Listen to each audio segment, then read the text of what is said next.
very much. Thank you very, very much. And one of the things that crossed my mind before I even came up here, as I said, I've never been in this building. I've probably driven past it as I was up in the area before. Never been in here. Most of these faces are brand new, never seen them before. And just what a welcome, a comforting, welcoming spirit. And I really appreciate that. Even just greeting and shaking hands a few minutes ago, very warm and very welcoming, and make me feel at ease. So I appreciate that. So thank you, Dave, for allowing me to share a little bit. When I was talking with Dave over the last few days, I realized that he's doing a study leading us through the book of Titus.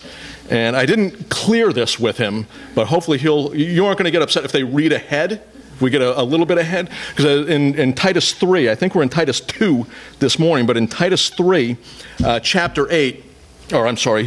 verse 8, says, "This is a trustworthy saying, and I want you to stress these things, so that those who have trusted in God may be careful to devote themselves to doing what is good. These things are excellent and profitable for everyone." Paul wrote in Ephesians 2, 9 and 10, that we are his workmanship. We're saved by grace through faith. And having been saved, we're instructed to live out the gospel. Our good works should glorify our Savior, Jesus Christ. And he's actually prepared good works in advance for us to do. For me, that's great, because I'm not always the most organized person. I can stumble around all day looking for something. He's prepared in advance good works for us to do. You can confirm that in Ephesians chapter 2.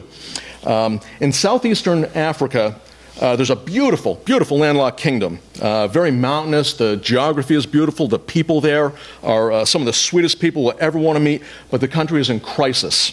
15% of the total population are orphans or abandoned children. No one to care for them. Just to give you, for comparative purposes, think about a country the size of the U.S. If 15% of our population were orphaned, then the entire state of New Jersey, the population equal to the entire state of New Jersey, would be without parents, with no one to care for them. They'd be vulnerable. Actually, let me correct that. I looked this up. It's not just the state of New Jersey, but combined with Wyoming, Washington, D.C., Vermont, North and South Dakota, Alaska, Delaware.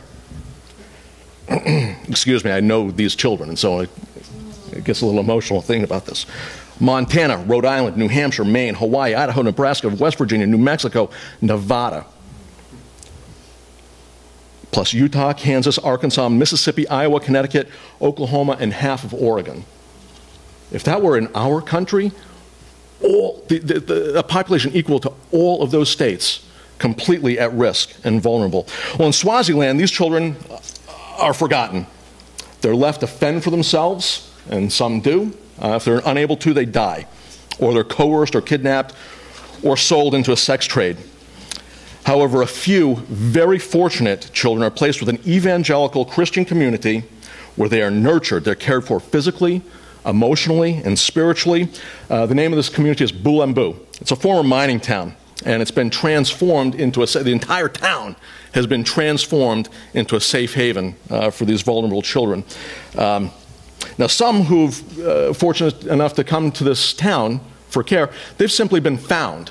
Now, I'm going to share a metaphor with you because I love the parallel here. The children who have been found, if they've been abandoned, they have no history, no background, nothing is known of their family of origin. And so when they first get to Bulembu, they're set aside. They need to do some diagnostic work. They need to understand where they're at physically, emotionally, developmentally, if they have special medical needs. All of that is evaluated when they first arrive there. Also, they need to determine how old. A child is abandoned with no history, so they do some cognitive studies, some physical assessment. They try to determine about how old are they. And based on that, just to assign to them, so you have some way to keep track chronologically of their progression, their growth, they will assign to them an age. And if you arrive today, well, then February 8th is your birthday. Just arbitrary, but you showed up today. So you look to be about 3 years old. Happy birthday. 3 years old, your happy birthday today. Now, Swaziland is a monarchy, a royal monarchy, and so the children who have been abandoned, found they have no family history, they are adopted technically as wards of the state. They're children of the king. They belong to the king, and they're given the king's last name.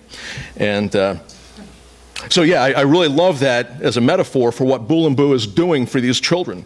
They're nurtured in the love of Christ. They're introduced to Christ so that they can truly become an adopted child of the king and wear his name and have a new birthday, through second birth. Now, God has created good works for us to do. We talked about that. You can look at it in Ephesians 2, 9 and 10. And we should devote ourselves to doing what's good, as in Titus 3.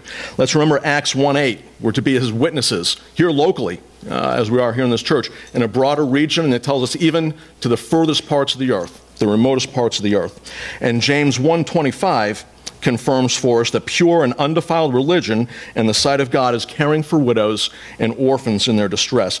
Please prayerfully consider joining me on a 2-week trip to Southern Africa. I'm planning to leave July 23rd. We'll be returning home on August 8th. During those 2 weeks, we'll minister Christ's love directly to these children in Swaziland. We'll assist the staff that are working there on their behalf. We'll probably do some work in the kitchens. We'll be in the children's home, helping them with laundry, chores, homework, and that sort of things. In all likelihood, we'll do some construction work. Like I said, they've acquired this entire town, and in the process of upgrading existing facilities so that they're appropriate to care for these children in. So we often do some construction work. And then before flying home, we would spend a day some of you may have seen their dramatic YouTube videos in Kruger National Park. You may have heard of Kruger National Park. We'll spend a day before we get on a plane coming back in Kruger National Park. I've been there a few times, and we always are blessed to see some of God's most dramatic and beautiful creations: elephants, giraffes, hippos, if you're lucky. Lions and leopards and that sort of thing. So there is a video. Please watch the video that documents one of my prior trips to Bool and Boo. As I said, I've been there 3 times before. I know the people. I know the staff there. I know how to get from the airport to where we're going. I would be qualified to take good care of you. And so, like I said, please consider it prayerfully.